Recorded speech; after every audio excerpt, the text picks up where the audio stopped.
Salut les papas et bienvenue dans les Papa Pool. Pour cette deuxième vidéo consacrée à la Paris Games Week 2017, je vais vous présenter deux jeux, Furious Boons et Spelunker Party, ainsi que l'ESWC Kids qui permet aux plus jeunes de s'exercer au e-sport. Le premier jeu, Furious Boons, est développé par Furious Studio, une jeune startup spécialisée dans le développement du jeu mobile. C'est une application qui est téléchargeable gratuitement donc sur smartphone et tablette, donc sur iOS et Android. Donc en fait c'est une application un petit peu de style air hockey à 4 joueurs où les joueurs vont se renvoyer la balle en fait. Donc dans un univers un petit peu cartoon coloré, on va renvoyer la balle donc entre les différents joueurs et l'idée c'est de ne pas prendre de but, de marquer le maximum de buts. Et donc je vais pouvoir vous présenter l'application. Donc en fait là on va avoir un des 7 personnages du jeu qu'on va pouvoir débloquer à force de jouer dans le jeu. Et donc voilà, on a des contrôles assez simples. On va déplacer le joueur donc avec un doigt et avec un autre on va avoir une onde de choc pour contrôler un petit peu la visée et un pouvoir de personnage, par exemple là un mur défensif. Et donc ici sur cette portion gratuite, donc on est sur un mode de jeu scoring où on va essayer de faire le meilleur score possible. Et donc on va avoir différents petits éléments qui vont venir pimenter le gameplay. Donc on va avoir des items qui vont tomber sur l'arène par exemple, on va avoir des boss qui vont apparaître en face. Donc ça va être tous les joueurs qu'on va pouvoir contrôler dans le jeu à force de jouer et débloquer les personnages. Et donc en parallèle de ça, nous on va proposer une portion payante à 1 € où on va pouvoir proposer différents modes de jeu.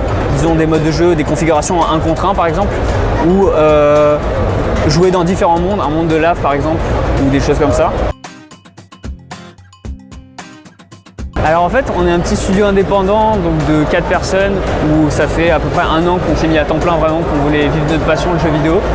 Et donc en fait on est deux développeurs principaux donc, à gérer ça et on a également 2 graphistes 2D et 3D qui vont s'occuper justement de voir tous les graphismes colorés du jeu, etc.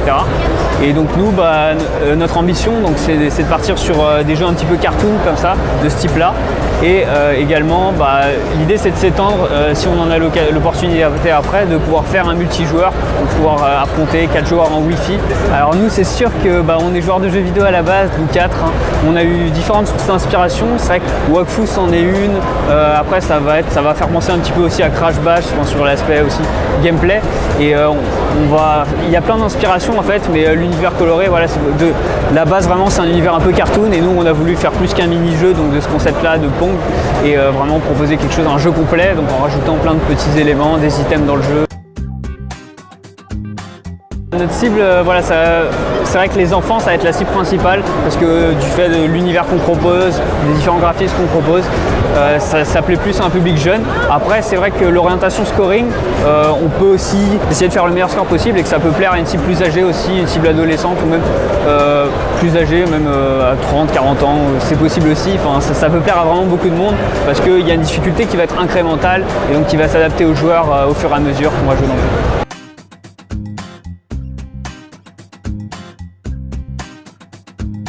Le second, Spelunker Party, est issu du studio japonais Square Enix, qu'on l'on connaît beaucoup plus pour les Final Fantasy, les Dragon Quest ou encore les Space Invaders. Spelunker Party, c'est un jeu qui s'adresse majoritairement pour les enfants, avec une moyenne d'âge d'à peu près 5 à 12, 13 ans. Donc c'est un jeu qui va pouvoir se jouer à plusieurs, on va avoir jusqu'à 4 joueurs en même temps simultanés, sachant que le jeu est sur Switch.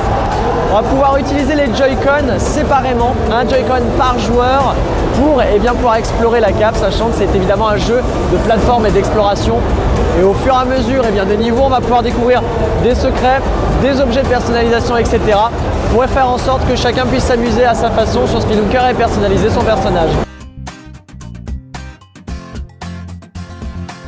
Sans aucun souci, c'est-à-dire qu'on va avoir des énigmes à résoudre à plusieurs.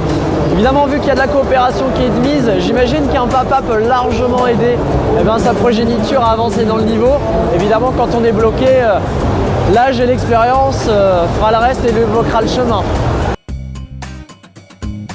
Il est déjà sorti, disponible depuis le 19 octobre sur le Nintendo eShop, donc la boutique en ligne de Nintendo, donc depuis le 19 octobre, à une somme modique pour des papas évidemment.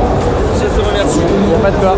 Enfin, j'ai rencontré les membres de l'ESWC Kids qui organisent des tournois pour les plus jeunes afin de les initier aux joies du e-sport.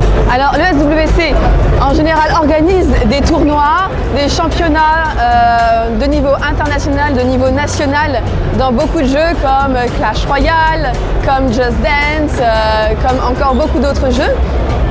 Et l'idée en fait c'est de pouvoir initier les enfants à la compétition, au tournoi, mais toujours dans une entente, dans une excellente entente où ils sont très encadrés, ils sont pas là pour avoir une mauvaise ambiance, ils sont là pour découvrir une nouvelle expérience, celle de la compétition.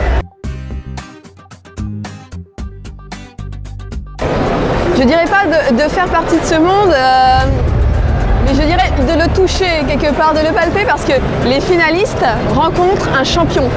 Par exemple, hier, nous avons fait le tournoi de FIFA 2018 avec des enfants de 8 à 13 ans. Et ils ont rencontré un champion de FIFA, un champion 2017 de FIFA. Il y en a un, il était spécialisé dans le Paris Saint-Germain, dans l'équipe de Paris Saint-Germain. Il y en a un qui avait tout son polo Paris Saint-Germain et tout. Il avait les larmes aux yeux quand il l'a rencontré. Je vous remercie d'avoir suivi cette vidéo et je vous donne rendez-vous pour la troisième et dernière partie de cette série consacrée à la PGW 2017. Dans la prochaine vidéo, je vous présenterai les petits coups de cœur que j'ai eus sur le salon. Allez, salut les papas!